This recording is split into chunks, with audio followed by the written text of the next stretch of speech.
Hello बाबू। आज हम लोग जैसा कि हम प्रॉमिस किए हुए हैं कि हम पूरा का पूरा प्लेलिस्ट तैयार करेंगे। तो हाँ, हम प्लेलिस्ट में एक और चैप्टर को जोड़ रहे हैं आज। Chapter number 3, Gillu. बाबू, ये चैप्टर बहुत ही शानदार चैप्टर है। इसमें एनिमल और इंसान के बीच का लगाव दिखलाया गया है। हर इंसान का बिहेवियर अलग अलग होता है। महादेवी वर्मा बाकियों से अलग हैं। उनका जानवरों के प्रति लगाव आपको किसी अ, इंसान के बीच का लगाव उससे कहीं ज़्यादा अच्छा दिखाई देगा। जब आप इस पूरे कहानी को पढ़िएगा, एकदम इमोशनल सा एक फील आपको यहाँ पर टच होगा। आपको अगर सही तरीके से आप अगर चैप्टर को देखते हैं तो आजकल जो यहाँ पर दिखलाया है एक लगाव इन दोनों के बीच में, गिल्लू इनका नाम है और ये तो महादेवी वर्मा है। इन दोनों के बीच का लगाव जिस तरीके से दिखलाया, आज इंसानों के बीच में वैसा लगाव नहीं दिखता जैसा कि इनका इनके प्रति और इनका इनके प्रति आपको दिखेगा। तो ज़्यादा समय नहीं बर्बाद करेंगे और चैप्टर अपना शुरू करते हैं। तो चलिए बाबू, ऐसा करते हैं, हम लोग इनका इंट्रोडक्शन शुरू करते हैं। सबसे पहले लिखा गया है, Mahadevi Varma was a leading poetess of the Chhayavadi school of poetry in Hindi. Chhayavadi school of poetry में वहां से वो एक लीडिंग पोइटेस रह चुकी हैं हिंदी भाषाई का। She was also a well known story writer, वो एक जानी मानी स्टोरी राइटर और साथ ही एडिटर रह चुकी हैं of the famous Hindi weekly. Famous यानी प्रसिद्ध हिंदी वीकली, हिंदी साप्ताहिक जिसका नाम चांद है, उसकी वो एडिटर भी रह चुकी हैं और उसी की वो स्टोरी राइटर भी रह चुकी हैं। सम ऑफ हर इंपॉर्टेंट वर्क्स, उनके कुछ महत्वपूर्ण काम हैं जिसमें शामिल है दीपशिखा, यामा, निहार जो एक पोइट्री है, श्रृंखला की कड़ियां और मेरा परिवार। She was the recipient of Mangla Prasad prize, Bharat Bharati award and the Jnanpith award along with Padma Bhushan. ये सारे अवार्ड है।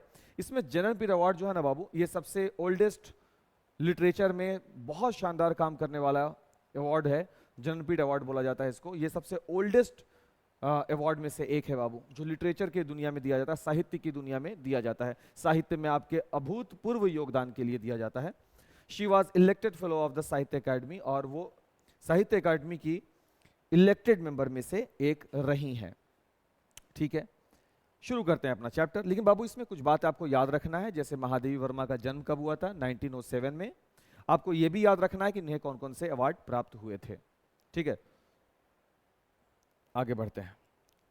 तो चैप्टर शुरू होता है। अब चैप्टर जब शुरू है तो बहुत ध्यान से सुनना है, क्योंकि अगर आप ऐसे स्टोरी लाइन में, अगर आप क्या उसको कहते हैं कि अगर इमोशनली अटैच्ड होना चाहते हैं तो थोड़ा सा गौर करके सुनोगे कहानी को, तब जाकर सही से समझ में आएगा। अनएक्सपेक्टेडली, एक्सपेक्ट ही नहीं कर रहे थे हम, ऐसी कोई उम्मीद नहीं थी। अचानक ही, अनएक्सपेक्टेडली, वन मॉर्निंग, एक सुबह, व्हेन आई एंटर्ड द वरांडा, जब मैं वरांडा में इंटर हुई, फ्रॉम द रूम, कमरे से, आई सॉ, मैंने देखा, टू क्रोज, दो कौए, प्लेफुली, अटखेलियां करते हुए, पोकिंग, उकसा रहे थे, पोक कर रहे थे, पोकिंग देयर बीक्स, अपने चोंच को, एट द फ्लावर पॉट्स, गुलदस्त जो गमला होता है फ्लावर पॉट, उस पर, एज इफ इंगेज्ड, जैसा कि लिप्त हो, मगन हो, engaged in the game of hide and seek. ऐसा लगा, एज इफ, देखने में तो ऐसा लग रहा था जैसे कि वो लुका छिपी वाले गेम, हाइड एंड सीक, लुका छिपी वाले गेम में मगन हो, जहां वो अपने जो चोंच है, पोकिंग देयर बीक्स, जहां वो अपने चोंच को वो उस फ्लावर पॉट में मार रहे थे। तो ऐसा लग रहा देखने में जैसे वो दोनों लुका छिपी खेल रहे हैं।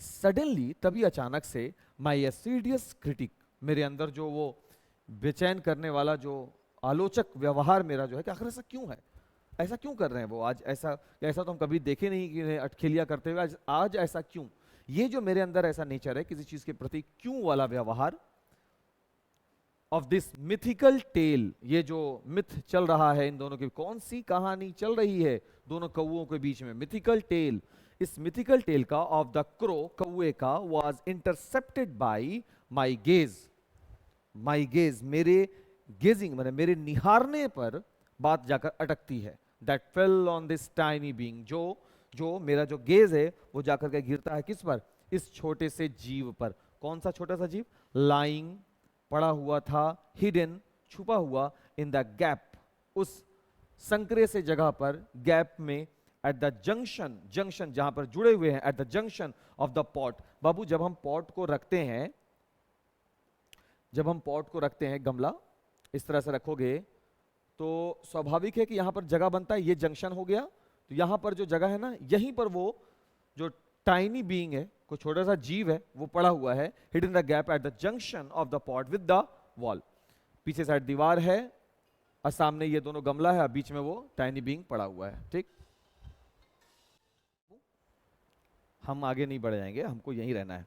सडनली, अचानक ही, my assiduous critic of this mythical tale of the crow was intercepted by my gaze that fell on this tiny being, जो जाकर इस छोटे से जीव पर गिरा जो पड़ा हुआ था hidden in the gap at the junction of the pot with the wall। दीवार के साथ, पीछे साइड दीवार है, आगे दो गमला है, बीच में इतना सा जगह होगा, उसी के बीच में वो टाइनी बीइंग गिरा हुआ है।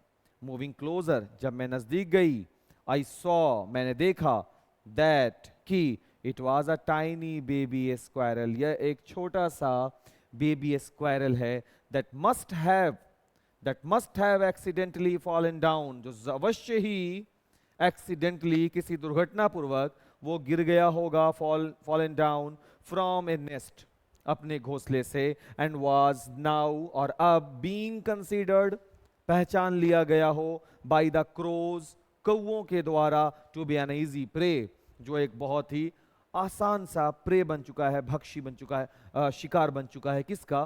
कौओं का। अब खा लिया जाएगा कौओं के द्वारा। देखो कैसा शुरू हुआ ना कहानी, पृष्ठभूमि बहुत जरूरी होता है बाबू स्टोरी लाइन में। Having sustained 2 wounds, उसे 2 घाव है, ड्यू टू द असॉल्ट, उस असॉल्ट से, उस मार से, जो कौवा अपने चोंच से उसको मार रहा होगा, उस असॉल्ट से, by the pair of crows, कौवों के जोड़े के द्वारा जो असॉल्ट हुआ, जो प्रहार किया गया, उससे उसको घाव है। वुंड्स मींस घाव होता है बाबू। Was enough for this tiny being, इस छोटे से जीव के लिए 2 घाव पर्याप्त था मरने के लिए बाबू। And he was now motionless, अब वो मोशन ही नहीं कर रहा, गति में नहीं है, मूर्छित पड़ा हुआ है। क्लिंगिंग टू द पॉट, और क्लिंग कर गया है, चिपका हुआ है उस पॉट से। पॉट किस चीज का है? फ्लावर पॉट है, गमला है, पौधा वगैरह लगाने वाला।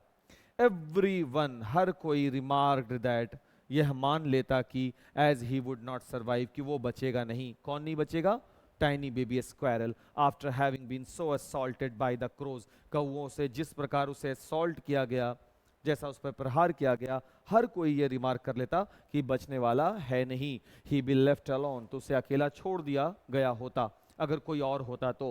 बट, लेकिन, my mind refuse to accede to their views, लेकिन मेरा मन जो है वो इसे स्वीकार करने से इनकार कर देता है कि वो लोग क्या सोच रहे हैं, कि बचेगा कि नहीं बचेगा। मेरा मन क्या कहता है? एक बार कोशिश कर लेते हैं।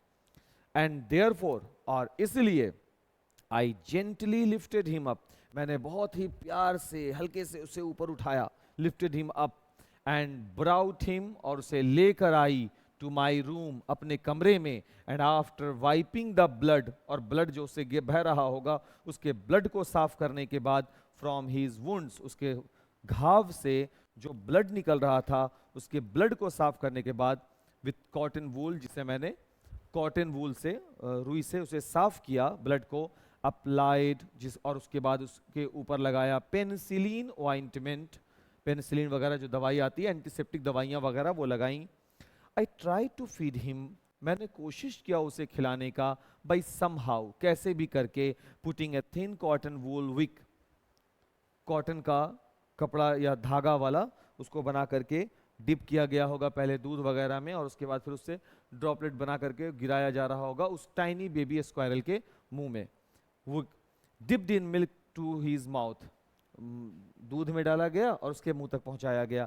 But he was unable to open his mouth, लेकिन वह इस योग्य नहीं था कि वो अपना मुंह खोले, squirrel Babu, squirrel. And the drops of milk, और जो दूध की बूंदें जो थी, only slid down from both sides, वो बह जाती थी मुंह के दोनों ओर से। बिकॉज मुंह खुलेगा तब ना वो आएगा, खा पाएगा, तो वो तो खुल ही नहीं रहा है, अभी तो वो खुद ही परेशान होगा। ये क्या हुआ भाई? आगे, अच्छा यहां है, गायब ही हो गया था, हम सोचे क्या हो गया। ओनली आफ्टर सेवरल आवर्स, कुछ घंटों के बाद, of tending could I manage to pour 1 drop of water. तो मेरी कोशिश में क्या हुआ कि कुछ घंटों के बाद मैं इस योग्य बनी to pour 1 drop of water, कि पानी की एक बूंद इन हीज माउथ, उसके मुंह में भेज सकूं। बट लेकिन ऑन द थर्ड डे, अच्छा तो अब 3 दिन हो गए, on the third day he became so much better, वो बहुत बेहतर हो गया। एंड assured दैट, और आश्वस्त किया कि he would use his 2 tiny claws, और हम लोगों को वो आश्वस्त किया कि वो अपने 2 छोटे क्लॉज, पंजे का, छोटे पंजे का यूज करेगा टू होल्ड माई फिंगर, मेरी उंगलियों को पकड़ता हुआ। एंड गेज, और निहारेगा ऑल अराउंड, चारों ओर देखेगा, with his blue glass beats like eyes, ऐसा लग रहा है जैसे ब्लू कलर का, देखो ब्लू कलर का है ना, ग्लास बीट चमकता हुआ, शीशे से चमकता हुआ आंखों से वो सब और निहारेगा, अपने पंजों से, छोटे पंजों से मेरी उंगलियों को पकड़ता है। ये मुझे आश्वस्त करा रहा है वो कि वो अब फिट है, हेल्दी एंड फाइन है। एंड इन 3-4 मंथ्स, और 3-4 महीने में, ही एस्टोनाइज्ड, वो अचंभित करने लगा, एवरीवन, हर किसी को, विथ हिज स्मूथ फर, ये जो ये है, ये फर है बाबू, स्मूथ मीन्स बहुत मुलायम है, बूशी टेल, बूशी मीन्स होता है भरा हुआ पूछ, बाल से भरा हुआ, एंड नाउटी, नटखटपन, रिफल्जेंट आईज, चमकता हुआ, और रिफल्जेंट चमकता हुआ, नोटी नटखट वाली जो आंखें हैं, उन सब से वो लोगों को मोहित करने लगा। अब देखिए बाबू, अब आगे क्या लिखा गया है, a transformation from common to proper noun followed. अब एक बदलाव होता है, क्या बदलाव हुआ है? ट्रांसफॉर्मेशन का मतलब होता है बाबू, रिकॉर्डिंग हो रहा है भाई? हाँ, एक ट्रांसफॉर्मेशन है from common to proper noun. Common noun का मतलब होता है जातिवाचक, प्रॉपर का मतलब खास, यानी अब वो गिलहरी अगर बोलेंगे तो गिलहरी एक जातिवाचक है, तो गिलहरी ना बोलकर, स्क्वायरल ना बोलकर, अब उसे एक नाम दे दिया जाएगा, और नाम जो होता है वो प्रॉपर नाउन में आता है बाबू। तो proper noun followed and we started calling him, तो उसे नाम दे दिया गया, प्रॉपर नाउन बना दिया गया, और किस नाम से हम लोगों ने उसे पुकारना शुरू किया? गिल्लू नाम से। I hung a light weight flower basket line with cotton wool on the window with the help of a wire. एक वायर की सहायता से खिड़की के पास मैंने उसका अपना एक बास्केट जैसा बना दिया, उस पर बेड लगा दिया है कॉटन वगैरह का, वही उसको रहने का जगह मैंने बना दिया। फॉर 2 years, 2 वर्ष तक, दिस वाज, यह था, गिल्लूज अबॉर्ड, यही गिल्लू का बेडरूम था। All were presently astonished and at his antics and intellect, उसकी बुद्धिमानी, उसकी कलाबाजी जो है, उन सब को देख करके हर कोई बहुत आनंदित होते थे, बहुत आनंदित, प्लीजेंटली, बहुत ज़्यादा अच्छा लगता था लोगों को जब वो अपनी अटखेलियाँ करता था, और यहाँ तक कि वो अपने इंटेलेक्ट का भी परिचय देता था। गिलहरी है, बहुत तरह का चीज़ करता होगा, जैसे कुछ सामान को बढ़ा देना, चीज़ों को देखना, बोला जाता होगा साइड हो जाओ, तो एक कोना में जाके खड़ा हो जाना, इन सब चीज़ों से लोग बहुत ज़्यादा अचंभित मतलब होते थे कि बहुत, चलो भाई बहुत अच्छा है, प्लीजेंटली अच्छा लगता था उनको। When I would sit down to write, जब मैं लिखने को बैठती, महादेवी वर्मा बोल रही हैं, when I would sit down to write, लिखने को बैठती, he would be seized by such an acute desire, वो ऐसे रुक जाता, और ऐसे एक्यूट डिजायर से टू अट्रैक्ट माई, ऐसे ऐसे बिहेवियर अपना ऐसा दिखलाता था, टू अट्रैक्ट माई अटेंशन, ताकि मैं उसकी ओर देखूं, मेरा अटेंशन लिखने में कम हो जाए और उसकी ओर ज्यादा हो जाए, इसलिए वो ऐसी अटखेलियां करने लग जाता था, जो बच्चे का आदत होता है। बच्चे क्या करते हैं, बच्चे के अंदर भी सेम नेचर होता है, वो भी अगर ऐसा कुछ होने लग जाता है तो देखते हैं, बच्चा देखता है कि आदमी लोग किसी और काम में लग गया, तो वो उन बड़े लोगों का अटेंशन पाने के लिए अजीब अजीब सा हरकत करता है। तो गिल्लू भी ऐसे कुछ कर रहा है, that to attract my attention, that he devised a novel way of doing it, जिसको वो ढूंढ निकाला था एक बड़ा ही नोवेल वे का मतलब होता है एक अद्वितीय तरीका, किसी तरीके से वो महादेवी वर्मा का अटेंशन सीख कर सके, पा सके। He would venture close to my feet, तो देखो वो क्या करता था, वो भाग करके पहले मेरे पैर के करीब आता था, गो स्विफ्टली अप द कर्टेन, पर्दे के सहारे ऊपर चढ़ता था, and descend with the same breakneck speed, और उसके बाद ब्रेकनेक स्पीड से पर्दा के साथ ऊपर चढ़ा और बैक साइड ऐसे होकर के ससरते हुए नीचे, ऐसा ऐसा काम करता था ताकि महादेवी वर्मा का ध्यान उस पर जाए। दिस सीक्वेंस वुड कंटिन्यू, और वो ऐसा बार बार करता रहता था, till the time I got up to catch him, तब तक करता रहता था जब तक कि मैं उठ करके जाकर उसे पकड़ ना लूं, पकड़ के अपने पास ना ले आऊं, तब तक वो ये काम करता रहता था। ऑन सम ओकेजन, कभी कभी तो ऐसा भी हुआ, I use to hold Gillu and put his tiny body in a long envelope, कभी कभी तो ऐसा हुआ कि मैं गिल्लू को पकड़ कर उसे इन्वेलप, जिसमें पहले पत्र जाया करता था, मैं उसे इन्वेलप में रख दिया करती थी। Sometimes he would continue to stand on the table leaning against the wall, कभी कभी तो ऐसा भी हुआ कि वो टेबल के पास खड़ा होकर के दीवार पे ऐसे लद करके, ऐसे ऐसे नहीं होते दीवार पे से लद गए, तो लद करके ऐसे खड़ा रहता था। क्यों भाई? Wall in such an amazing condition for hours, घंटों उस कंडीशन में वो खड़ा रहता था, and watch my activities with his radiant eye, अपनी चमकती हुई आंखों से, रेडियंट आई, अपने चमकते हुई आंखों से वो मेरी एक्टिविटी को निहारता रहता, घंटों उसी तरह से खड़ा रह करके। उसको महादेवी वर्मा से बहुत ज्यादा लगाव हो गया था। और जानवर जब देखो, एक तो वो बोल नहीं पाते हैं, फिर वो सोचता है कि बिना बोले ही सामने वाला अगर उसको इतना ज्यादा लगाव दे रहा है, इतना ज्यादा जुड़ा हुआ है, तो वो उसके लिए कुछ भी कर सकता है। तो फिर वो उसके लिए घंटों खड़ा किया, बहुत दिन तक वो खड़ा रह सकता था उस तरह से। तो वो महादेवी वर्मा को ऐसे देख रहा है और सिर्फ उनको देख रहा है, निहारता रहता था, दूसरा उसको किसी से कोई मतलब नहीं था। व्हेन हंग्री, जब वो भूखा हुआ होता था, he would inform me by twittering चिक चिक, जब वो भूखा होता था तो वो मुझे पुकारा करता था। कैसे आवाज निकालता था वो? चिक चिक। And after having received some biscuits और काजू, जब वो उसे बिस्किट और काजू खाने को मिल जाते, आई wandered with the twittering of चिक चिक what transpired between him and the other squirrels that were often spotted near the wire messed window. देखिए बाबू क्या बोला गया? When hungry, he would inform me by twittering chick chick, and after having received some biscuits or kaju, I wondered with the twittering of chick chick. जब मिल गया biscuit और काजू तो मैं अचंभित थी कि वो फिर से ट्विटरिंग चिक चिक क्यों कर रहा है। What transpired between him and the other squirrels that were often spotted near the wire meshed window. तो मैंने क्या देखा कि विंडो के सराय में, जो विंडो का बगल में जो जगह है, वहां पर मैंने देखा कि एक छोटा सा मैंने देखा क्या कि अदर स्क्वायरल्स, दूसरे गिलहरी जो हैं वो भी आए हुए हैं और वो उनको देख करके ट्विटरिंग कर रहा था। Seeing Gillu sitting near the window, मैंने देखा कि गिल्लू जो है उसी विंडो के नजदीक में बैठा हुआ है, and affectionately peering at the world outside, क्या निहार रहा है? बाहर की दुनिया को। मेड मी रियलाइज, जिसने मुझे रियलाइज करवाया, that it was necessary to set him free, कि समय आ चुका है कि गिल्लू को आजाद कर दिया जाए। ठीक है, आगे बढ़ते हैं। बाय रिमूविंग सम नेल्स, तो भाई आजाद करना है तो कैसे करना है? By removing some nails, nail वगैरह, नाखून वगैरह को हटाया गया।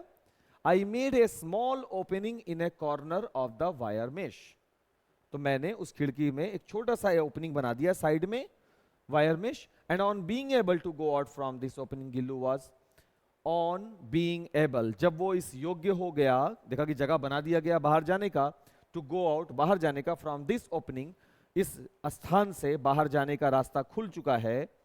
गिल्लू वाज थ्रिल्ड, वो बहुत ज्यादा खुश हुआ, टू बी लिबरेटेड, कि आज वो स्वतंत्र है, लिबरल हो गया है, आज वो किसी का गुलाम नहीं है। ठीक है, और यह उसको इस बात की भी खुशी है कि महादेवी वर्मा को उस पर इतना ज्यादा ट्रस्ट है कि उसे स्वतंत्र छोड़ दी है कि जब वो बाहर जाए तो जा सकता है, जब वो अंदर आए तो आ भी सकता है। Due to my important papers and letters, मेरे कुछ जरूरी कागजात होने के वजह से, my room use to remain locked, तो मेरा कमरा जो है वो लॉक्ड ही रहा करता था, इन माई एब्सेंस, मेरे अनुपस्थिति में। द मोमेंट, वो पल, द रूम वॉज ओपन, जब कमरा ओपन होता था, ऑन माई रिटर्न, मेरे लौटते ही, जब मैं लौटती थी, कमरा को खोलती थी, फ्रॉम कॉलेज, कॉलेज से आने के बाद, एंड आई स्टेप्ड इन, जैसे ही मैं कदम रखती कमरे में, Gillu would rush on to me, वो कूद जाता मेरे ऊपर, एंड क्लाइंब अप, मेरे ऊपर चढ़ता, एंड डाउन, नीचे उतरता, from my head to toe. Head to toe का मतलब पैर से लेकर के सर तक ऐसे चढ़ता और फिर ऊपर से नीचे उतर जाता। यही काम किसका था? गिल्लू का था। फिर आगे देखिए क्या लिखा हुआ है। सिंस देन, तब से, this had become a regular practice, और तब से ये एक रेगुलर प्रैक्टिस बन गया। कब से बाबू? जब वो कॉलेज से आया करती थी और गिल्लू जिस तरीके से पैर से लेकर के सर तक चढ़ता और उतरता, ये गिल्लू की एक आदत बन गई।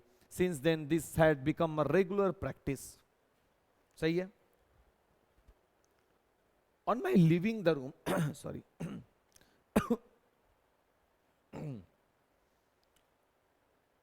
विक्स की गोली लो, खिंच खिंच दूर करो। On my leaving the room, जब मैं कमरा छोड़ करके जा रही होती थी, Gillu would also make an exit through the wire mesh opening. तो इधर मैं कमरे से निकलती थी अपने कॉलेज के लिए, उधर वायर मेश से जो जगह मैंने बना रखा था कि गिल्लू भी बाहर जा सके, उधर वो भी बाहर चला जाता। लेकिन उसको मालूम था कि महादेवी वर्मा कब आएंगी। जब मैं आती थी, गेट खोलती थी, तब तक वो भी अंदर आ जाया करता था और मेरे ऊपर छलांग लगाता था। कैसे छलांग लगाएगा? ऐसे चढ़ा ऊपर, ऊपर से नीचे, नीचे से ऊपर, ऐसे करना शुरू कर देता था। He would spend the whole day with his lot, jumping and prancing up and down the branches. वो दिन भर खेल कूद उछल फान अटखेलियां करना। I have several pet animals. अब देखो आगे क्या लिखती हैं भाई, यहाँ से फिर जरूरी बात शुरू होगा। I have several pet animals.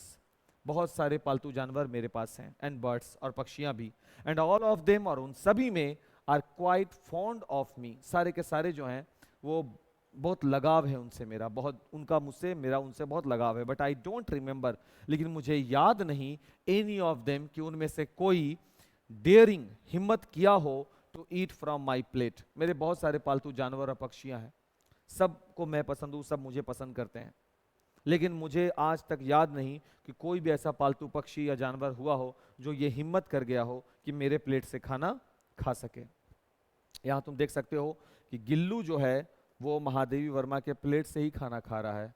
यानी ये इतना लगाव इसको हो चुका है। तुम देखो इसके बारे में लिख रही है वो कि Gillu was an exception. Gillu जो था, अभी क्या बोली वो पिछले पेज में, कि मुझे याद नहीं कि कोई इतना डेयर किया हो, daring to eat from my plate, कि मेरे प्लेट से खा ले। लेकिन देखिए, Gillu was an exception. Gillu जो है वो क्या था? एक अपवाद था। एक्सेप्शन यानी अपवाद। गिल्लू क्या था बाबू? एक अपवाद था, क्योंकि वो बाकियों की तरह नहीं है। देखो क्या है, the moment I would reach the dining room, वो पल जब मैं डाइनिंग रूम में पहुंचती थी खाना खाने को, he would emerge from the window, तो वो अचानक से विंडो से निकल आता। एमर्जिंग मीन्स निकला विंडो के पास से। Cross over the courtyard wall, cross over the courtyard wall, दीवार को पार करता हुआ, एंड द वरांदा, घर के वरांदे को पार करता हुआ, reach the table, dining table तक पहुंचता, and would want to sit in my plate, और चाहता कि मेरे प्लेटे में बैठ जाए। आगे देखिए क्या लिखा हुआ बाबू, विद ग्रेट डिफिकल्टी, बहुत परेशानी हुई, आई टॉट हिम, मैंने उसे सिखा दिया, to sit close to my plate, कि मेरे प्लेट के करीब बैठो। हिज फेवरेट फूड वाज काजू, उसका जो प्रिय खाना था वो काजू था। एंड वेन नॉट अवेलेबल, और जब काजू अवेलेबल नहीं होता, फॉर सेवरल डेज, कुछ दिनों के लिए, he would refuse other food items, तो वो दूसरा कोई फूड आइटम्स खाता भी नहीं था। And through them down from the swing, और अपने स्विंग से उसे फेंक देता था। अपने जो बेडरूम जैसा बना के दी थी ना महादेवी वर्मा उसे, उससे वो फेंक देता था। आगे बढ़ते हैं। अराउंड दैट टाइम, उन दिनों, being injured in a motor car accident, मुझे एक्सीडेंट मेरा हो गया था, और वो भी मोटर कार का। I had to spend some days in the hospital, तो मुझे हॉस्पिटल में रहना पड़ा। महादेवी वर्मा बोल रही हैं।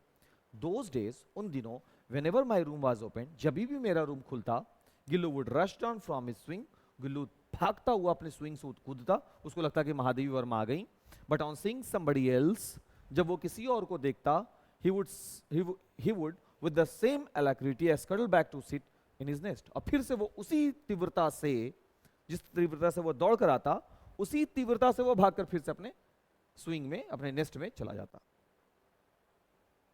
Everyone would offer him काजू, हर कोई उसे काजू ऑफर करता, बिकॉज सबको मालूम है कि ये महादेवी वर्मा का चहेता है, तो इसका फेवरेट फूड क्या है? काजू। तो सब कोई उसे काजू ऑफर करता। But when I cleaned up his swing on my return from the hospital, hospital से वापस होने के बाद जब मैं उसका स्विंग साफ कर रही थी, आई डिस्कवर्ड, तो मैंने पाया कि इट वॉज फुल ऑफ काजू, कि उसका स्विंग पूरा का पूरा काजू से भरा हुआ है। विच ओनली शोड, जो यह दर्शाता है, how little he was eating his favorite food those days, कि उन दिनों वो अपने फेवरेट फूड को भी कितना कम खाया करता था।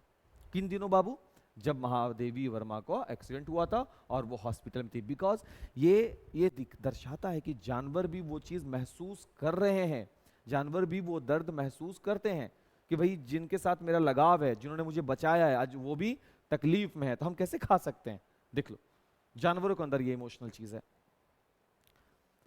During the course of my indisposition, और जब मुझे इंडिस्पोजिशन के हालत में घर लाया गया, मीन्स अब आपको बेड रेस्ट में रहना है, ऐसे डॉक्टर बोलते हैं ना, उस हालत में he would sit near me, वो मेरे करीब बैठा करता। देखो लो यहाँ बैठा हुआ बाबू, दिख रहा है ना, करीब बैठा हुआ वो मेरे करीब बैठा करता। He would sit near my head, मेरे सर के करीब बैठा करता। ऑन माई पिल्लो, मेरे तकिए पर। एंड जेंटली, और बहुत ही कोमलता से, स्ट्रोक माई फोरहेड, मेरे ललाट को दबाया करता। एंड हेयर, और बालों को दबाता। And he is moving away, और जब वो हमसे मेरे से दूर जाता, वॉज लाइक, ऐसा था जैसे कि the going away of a nurse और अटेंडेंट। जब वो मेरे से दूर जाता तो बिल्कुल ऐसा मुझे एहसास होता जैसे कि कोई नर्स या कोई अटेंडेंट हो जो दूर चली गई हो। यहाँ पर महादेवी वर्मा का पॉइंट ऑफ व्यू दर्शाया जा रहा है कि इंसान को एक्चुअल में कोई आदमी वहाँ पर नहीं चाहिए उसके देखभाल के लिए। इंसान इमोशनली होता है, उसको बस इमोशन चाहिए। वो इमोशन अगर उसे जानवर से मिल रहा है, जानवर को जानवर नहीं चाहिए, वो इमोशन अगर उसको इंसान से मिल जाए तो एक रिश्ता तैयार हो जाता है। समझ में आ रहा बात? इमोशन वो चीज़ है जो दो लोगों के बीच में एक लगाव पैदा करता है, और वही हुआ यहाँ पर। दो लोग, एक गिल्लू और एक महादेवी वर्मा के बीच में लगाव आ गया है कि अगर वो गिल्लू हट जाए तो महादेवी वर्मा कैसा फील करती हैं कि कोई है ही नहीं, जैसे कोई नर्स चला गया हो, कोई अटेंडेंट चला गया हो। आगे बढ़ते हैं। When I used to work during summer afternoon, गर्मी के दिनों में जब मैं काम किया करती, Gillu would abstain from going outside or sitting in his swing।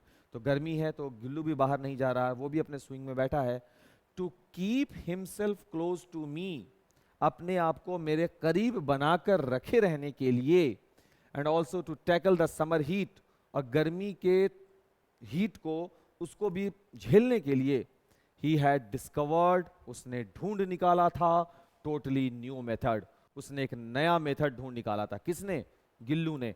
तभी तो उसे इंटेलेक्ट बोला गया है शुरुआत में। He would lie prostrate on the सुराही, वो सुराही जो महादेवी वर्मा के पास हुआ करता था गर्मी के दिनों में। मान लो वो लिखने के लिए बैठी हैं तो बार बार उठकर पानी पीने जाएंगी, अगल बगल घड़ा रख रही हुई हैं। हम लोग जैसे आज पढ़ने के लिए बैठते हैं तो बोतल वगैरह रखते हैं ना आसपास, तो महादेवी वर्मा वैसे सुराही रखी हुई है। ये क्या करता था, उसी सुराही पर ही लेटा होता, क्योंकि सुराही ठंडा रहेगा ना, उसी पे लेटा रहता। अब इससे दो फायदे थे, near me and thus remains cool and also close to me. तो इससे उसको दो फायदा हो जाता था।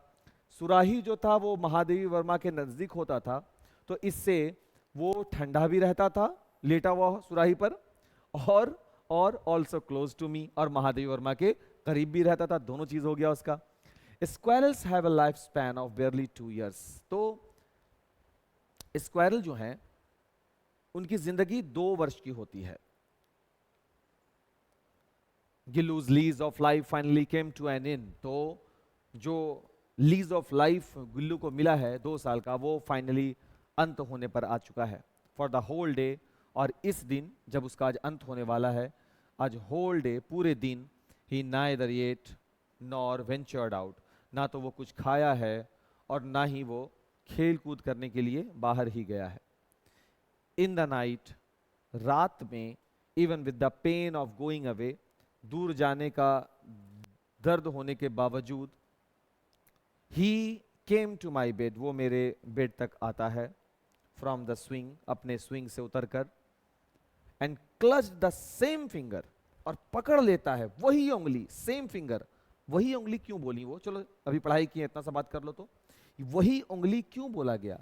सर ये वही उंगली का मतलब क्या है कि सर ये वही उंगली है जब महादेवी वर्मा उस गिल्लू को जब बचाई थी, तो 3 दिनों के बाद जब गिल्लू ठीक ठाक हुआ था, तो अपने टाइनी क्लॉज से महादेवी वर्मा का जो उंगली पकड़ा था। बिल्कुल आज जब मर रहा है, आज जब उसका आखिरी दिन है, तो आज भी वो वही उंगली थामता है, same finger with his IC clause, ठंडे पंजे से। बाबू ठंडा क्यों हो रहा है? मृत्युशैया की ओर जा रहा है ना वो, इसलिए ऐसा हो रहा है। ब्लड गायब हो रहे हैं बॉडी से। Which he had clung to, जिससे वो कभी चिपका था। In his near death like state, एक ऐसी अवस्था जो मृत्यु के बेहद करीब है। हीज नेटाल डेज, अपने उस अवस्था को पहुंच चुका है। The claws were getting so cold, पंजा इतना ठंडा हो रहा था उसका कि मैंने स्विच ऑन कर दिया है हीटर। एंड ट्राइड, और कोशिश की, to give him some warmth, कि उसे कुछ गर्मी प्राप्त हो सके। But as the first ray of the morning touched him, लेकिन जैसे ही first ray of the morning touched him, सुबह की पहली किरण, रे मीन्स होता है किरण, टच करती है, ही डिपार्टेड, तो वो चला जाता है, मतलब गिल्लू डिपार्ट कर जाता है, दुनिया से चला जाता है। His swing was taken of, उसका स्विंग जो है वो उतार लिया जाता है। And the opening made in the wire mesh window was closed, और जो खिड़की के पास ओपनिंग बनाया गया था उसे क्लोज कर दिया जाता है। Gillu was put to eternal rest, Gillu eternal rest में चला गया, यानी मृत्यु हो गई है। Under the Sonjuhi creeper both, means ये कि गिल्लू को जहां पर भूमि के नीचे दफनाया गया है, यहां पे लिखा गया है RIP, है ना, इसके ऊपर में जो पौधा लगा दिया गया है वो कौन सा है? सोनजूही का है। क्यों? Because he loved this creeper most, क्योंकि वो इस क्रीपर को बहुत पसंद करता था, लगा दिया गया है। And also because of the satisfaction, और इसलिए भी मैं ऐसा की क्योंकि मुझे संतुष्टि है। आई डिराइव्ड फ्रॉम माई बिलीफ, जिसे मैंने अपने यकीन से लेकर के आया, मेरी बिलीव है इसके पीछे। क्या बिलीफ है? दैट सम स्प्रिंग डे, कि किसी वसंत, आई विल फाइंड, मैं पाऊंगी, हिम, उसे, फ्लावरिंग एंड ब्लॉसमिंग, इसे, यहां पर जो सोनजूही क्रीपर लगाया गया है, कभी ना कभी तो ये फूल बनेगा ना, कभी ना कभी ये खिलेगा ना, तो जब ये फ्लावरिंग और ब्लॉसमिंग करेगा in the guys of a tiny yellow Juhi flower, इससे जब पौधे फूल बनेंगे, छोटे छोटे जूही फ्लावर जब निकलेंगे येलो कलर के, तब मुझे ऐसा लगेगा कि मेरा गिल्लू लौट करके वापस आ गया है। आई बात समझ में? इसीलिए ये जो लाइन है ना, ये बहुत बहुत इंपॉर्टेंट लाइन है, इसको समझा करोगे। गिल्लू को मिट्टी के नीचे दबाया गया है मरने के बाद, तो उसके ऊपर में सोनजूही क्रीपर लगा दिया गया है, सोनजूही पौधा लगा दिया गया है मिट्टी के ऊपर में। और फिर ये मान रही हैं वो कि कभी किसी स्प्रिंग में जब ये खिलेगा, इसके फूल बनेंगे, ब्लॉसम होंगे, जब वो खिलेगा, तो मैं ये मानूंगी कि जब उससे पौधा निकलेगा तो वो पौधा जूही फ्लावर सिर्फ जूही फ्लावर नहीं होगा, वो मेरा गिल्लू होगा, जो किसी और शक्ल में आज मेरे पास आ रहा है। ठीक है बाबू, आगे बढ़ते हैं। और यहां पर बाबू ऑब्जेक्टिव है शुरू, जैसा कि हम आपको कहे थे कि चैप्टर क्लोज एंड ऑब्जेक्टिव शुरू। और ये भी कह दिए हैं कि कमेंट जरूर कर दीजिएगा कि लेक्चर आपको कैसा लग रहा है। लगेगा तो लेक्चर तो फिर हम आगे भी आपको ऐसे प्रोवाइड कराते रहेंगे। Everyone told the narrator that a squirrel would not, after being attacked so badly by the crows. Everyone told the narrator, हर किसी ने narrator से कहा कि स्क्वायरल जो है वो सर्वाइव नहीं करेगा, अटैक्ड, जो इतना अटैक किया गया है कौओं के द्वारा। Leave, sleep, eat, move. Everyone told the narrator that the squirrel would not leave after being attacked so badly by the crows. Not move, move नहीं करेगा, नहीं हिलडोल करने वाला, वो मर चुका है। लेकिन फिर भी नैरेटर क्या बोलती हैं? वन लास्ट अटेम्प्ट, एक बार कोशिश तो करी ना। आई जेंटली लिफ्टेड हिम अप, था ना लाइन, बिल्कुल। Gillu is about true friendship between a human being and, Gillu जो लेसन है वो किस चीज के बारे में है? एक सच्चा दोस्ती, किसके किसके बीच में? इंसान और जानवर के बीच में। घोस्ट ना, भूत उतना वो सब ना। इन द एसे गिल्लू, इस निबंध में, जो निबंध आपके सामने था, Gillu, the narrator found an injured baby squirrel in her, कहां पाती हैं? इंजर्ड, घायल बेबी स्क्वायरल नैरेटर को कहां मिलता है? गार्डन में, ऑफिस में, वरांदा में, या इनमें से कहीं नहीं? वरांदा में मिलता है। Gillu would inform bye twittering चिक चिक, टिक टिक, ट्रिंग ट्रिंग, क्लिंग क्रिंग। क्या करता था? चिक चिक, है ना। अच्छा, 5वां नंबर क्वेश्चन देखिए बाबू। According to the story Gillu, squirrels have a life span of 2 years। Gillu कहानी के अनुसार स्क्वायरल का जीवन कितने दिनों का होता है? 2 साल का। In the story written by Mahadevi Varma, Gillu was injured by, किसके द्वारा गिल्लू इंजर्ड हो गया था? कौओं के द्वारा। Mahadevi Varma is the author of, किस चीज की लेखिका है? गिल्लू की। Gillu was put to eternal rest, Gillu was put to eternal rest under Sonjuhi creeper. The narrator realised, Sonjuhi creeper के नीचे गिल्लू को दफन कर दिया गया, ऊपर में सोनजूही क्रीपर को लगा दिया गया, गिल्लू को लगा दिया गया। यहां पर लिख दिया गया RIP, रेस्ट इन पीस। यहां कौन है भाई? गिल्लू। इसके ऊपर में किसका पौधा लगा दिया गया है? सोनजूही क्रीपर का। अब कभी भी ये जब खिलेगा ना, खिल गया, तो महादेवी वर्मा जब इसको देखेंगे तो उनको लगेगा, क्या लगेगा? जब ये फ्लावरिंग हो रहा होगा, फूल खिल रहा होगा, जब ये ब्लॉसम कर रहा होगा, तो महादेवी वर्मा को ये लगेगा कि मेरा गिल्लू ही है ये, क्योंकि गिल्लू को ये जो सोनजूही क्रीपर है वो बहुत पसंद था, है ना। ऐसा कौन बता रही हैं? महादेवी वर्मा खुद बता रही हैं। The narrator realised Gillu's need for food का गिल्लू को जरूरत है या फ्रीडम का? नहीं, उन्हें लगा कि फ्रीडम की जरूरत है गिल्लू को, इसलिए तो उन्होंने विंडो के पास वो एक छोटा सा जगह बनाया था। How many wound did the squirrel have? उस स्क्वायरल को कितने घाव हुए थे? 2 2 शुरू में ही बताया गया। Who switched on the heater for Gillu? Gillu के लिए हीटर किसने ऑन किया? ऑथर ने। ऑथर कौन है? महादेवी वर्मा, उन्होंने ही। Gillu was buried under the plant? किस प्लांट के नीचे गिल्लू को ब्यूरिड किया गया, दफनाया गया? वो था Sonjuhi. The author told Gillu to sit near her, कहां पर? बेड, चेयर, प्लेट या टेबल? बेड के नजदीक, चेयर, प्लेट। याद करो, प्लेटे पे आके बैठ जाता था, तो मैंने उसे सिखाया, समझाया कि प्लेट के करीब बैठो। Gillu's favourite food was kaju. The author was sad, author दुखी थी, that the squirrel would not survive after being attacked by the crows. यहां पर तो ऑप्शन ही गायब है, ये रॉन्ग क्वेश्चन होगा। यहां पर क्वेश्चन होना चाहिए था कि the author was sad that the author दुखी थी कि ये स्क्वायरल शायद ना बच सके क्योंकि इसको अटैक किया गया था, किसके द्वारा? फिर 4 ऑप्शन होते, एक क्रॉस होता, बट हटिए, क्वेश्चन रॉन्ग ही है तो बात ही खत्म। The was considered an easy prey by the crows? नहीं, ये स्पेलिंग वगैरह मिस्टेक है भाई, ये स्पेलिंग मिस्टेक है बाबू, ये क्वेश्चन कैसे बनेगा फिर? The colour of Gillu's eyes was, कैसा कलर था भाई? रेडियंट ब्लू, रेडियंट ब्लू, है ना। Glass bead. The author hung a, क्या चीज लटकाया था ऑथर ने? एक swing, broken cup, small tub, ball या फ्लावर बास्केट? फ्लावर बास्केट, जिसमें गिल्लू रहता था। Chik chik of Gillu indicated that he was hungry, कि वो भूखा है। Who were trying to make the baby easy to pray? कौन कोशिश कर रहा था अपना खाना बनाने के लिए, शिकार बनाने के लिए, बेबी स्क्वायरल के लिए? 2 क्रोज, 2 कौवे। In the story written by Mahadevi Varma, Gillu क्या था? गिल्लू एक स्क्वायरल था। Mahadevi Varma was born in, कब जन्म हुआ था उनका? 1907, 1907 में। Gillu refuse to eat when the author was in the hospital. Gillu refuse to eat when the author was in the hospital. तो ये तो फिल इन द ब्लैंक्स जैसा होना चाहिए। गिल्लू रिफ्यूज टू ईट, यहां पे फिल इन द ब्लैंक्स होगा बाबू, ठीक है। और वो क्या चीज खाने से इनकार कर दिया था? काजू। बाबू यहां पर एक छोटा सा स्पेस बनाइएगा जो खाली स्थान को दर्शाएगा, तब बनेगा Gillu refuse to eat ... when the author was in the hospital. तब हो जाएगा कि बीच में भरा जाएगा क्या बाबू? काजू, ठीक है। आगे।